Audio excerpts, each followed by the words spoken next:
I still remember the moment when we came up with the initially Good Old Games and GOG.com name. We were actually flying with the co-founder Michał and Adam, who's our president. We're flying to London to see Codemasters and present them The Witcher 1 from CD Projekt Red at that time. And we were talking how cool it would be to start a platform with all their games, but most of all start a platform with DRM-free. And we started discussing the names, and it's me or Michał, we came up with the Good Old Games and then GOG.com, and immediately started talking what we would like to have on it. So we're thinking, okay, first of all, DRM-free, fair pricing worldwide, and yeah, we would like to have all these soundtracks and all these additional goodies. And pretty much immediately after return, we started working on the idea. So that was the humble beginning. I learned about the idea in February or March 2007. I think basically, I mean, I knew Marcin and Michał, right, the co-founders, for 8 or 9 years already, I think. So we worked on a ton of different projects, web-related. And I was just in a meeting with them, and I remember Michał pitching this idea for the new project, which you said. Basically, this few basic concepts, like DRM-free, classic games, you know, like available worldwide, support for the modern operating systems and so on. Like I basically ended the meeting with like this little piece of paper with this few ideas and like this heartwarming, just make it, like you can do it. So I think the idea clicked for me like instantly, and not like from the employee point of view. I mean, like from the gamer point of view, it was like really fun, and it felt like a really cool way to revive the classics. We thought of launching Amiga games on GOG because, you know, we were, I mean, we are classic gamers, and Amiga has a special place in our hearts. Did you own an Amiga, that's true? Atari. Oh, okay, let's move on. We own Amiga, okay. we're the Amiga, we're the good guys. Dismissed, he can leave. No, yes, so signing Amiga games is something we really considered doing, and we were in touch with the guys from Amiga Inc., and we were talking to them. We were doing sales forecasts and everything. And eventually, due to many reasons, I mean, licensing reasons and business reasons, we couldn't go for it. We worked on the project in like pretty big secrecy for nearly a year. The folks in the team as well. I don't think we had we haven't had a single person with digital distribution industry experience. So basically the whole thing was built with passion, which is great, and however counterintuitive it sounds, not having people with knowledge was kind of probably the biggest blessing for the project, because we're just doing it in a way that what we as a gamers would love to use ourselves, not what some VP is selling that will sell the best or whatever. But at the same time it was kind of sometimes stressful, because you have to like, you know, trust that, yeah, it will make sense, that like, people don't need a client. You can, for example, download the game through the browser. It will be okay for them. And all those decisions, there were sometimes like people were wondering if we're on the right track. So finally announcing the thing and getting the really amazing feedback, because, God, it was really amazing feedback. People felt like heroes in the team.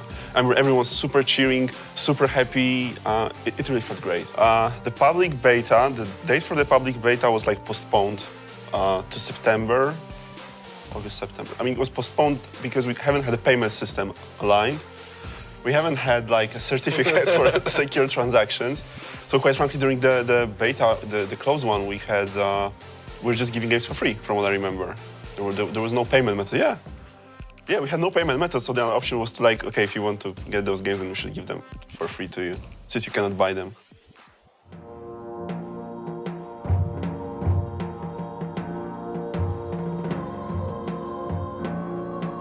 A couple of hours after shutting the site down, we thought, okay, maybe we overestimated the coolness of our idea, and maybe people are really concerned. I precisely remember this was a Sunday. I was sitting in the kitchen and I got the SMS from our lead developer. It was basically said, okay, this is done, there is no turning back.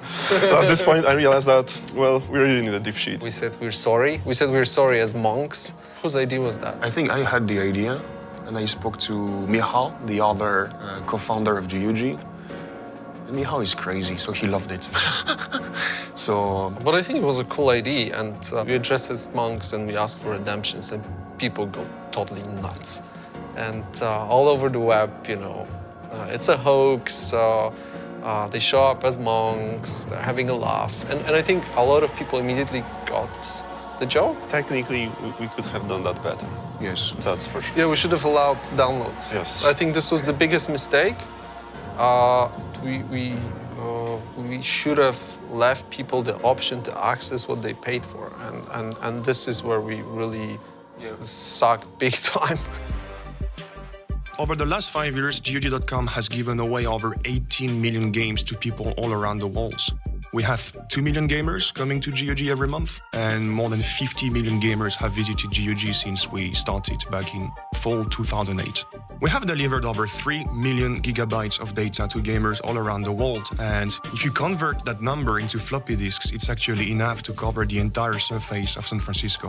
We have sold at least one game in more than 190 countries, including interesting places like the Vatican City, North Korea, and we have even been told about a shaman playing our games in the Amazon jungle, and I'm not kidding.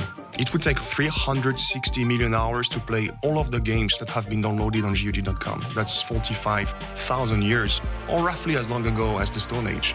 GOG.com users have on average 14 games on their shelf, and after 5 years of hard work, I'm quite proud to say that our catalog is made of 190 indie titles, more than 250 Mac titles, and all in all, we have prepared and delivered over 650 PC and Mac titles. The oldest game on GOG is Zork 1. It was originally released in June 1977, and the newest game is about to be released. It's called Broken Sword 5, Episode 1. That's 36 years, 3 months and 2 days apart between those two games. When we say that we have the best games in all of history, we do mean it. We have fulfilled more than 350,000 wishlist votes. Please keep on telling us what you really want to see on GOG in terms of games, in terms of features, and we will do our very best to get it delivered to you. With the thing that we should do, I think it's very simple. Keep on fighting with the DRM in the world. I mean, for me, we are all about being DRM free, and we should stick to that. The thing which we shouldn't do in the future, Is to have DRM. We should not close the website and pretend we are monks and say sorry. We shouldn't do it again. We understood the lesson. Thank you. I definitely don't want GOG ever to lose this kind of a focus on DRM free, on the passion for games, for reviving both classics and newer games and changing it. So that's one thing that I would like to stay here forever.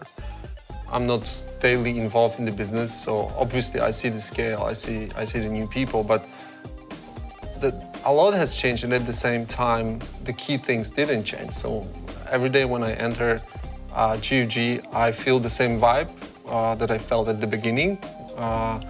I feel the entrepreneurship. I think people want to do great things together, and it's all connected with passion for gaming. So for me, as long as I feel that, entering the office every single day, we are on the right track. And when it starts getting boring, corporate, and people being extremely serious, then I think we're probably on the wrong track, and actually my job is to correct it. In some ways, preparing classic games for so many years was a good learning curve for us, because classic games are extremely difficult to prepare, and then you need tons of approvals, so somehow it's the most hardcore learning curve you can go through.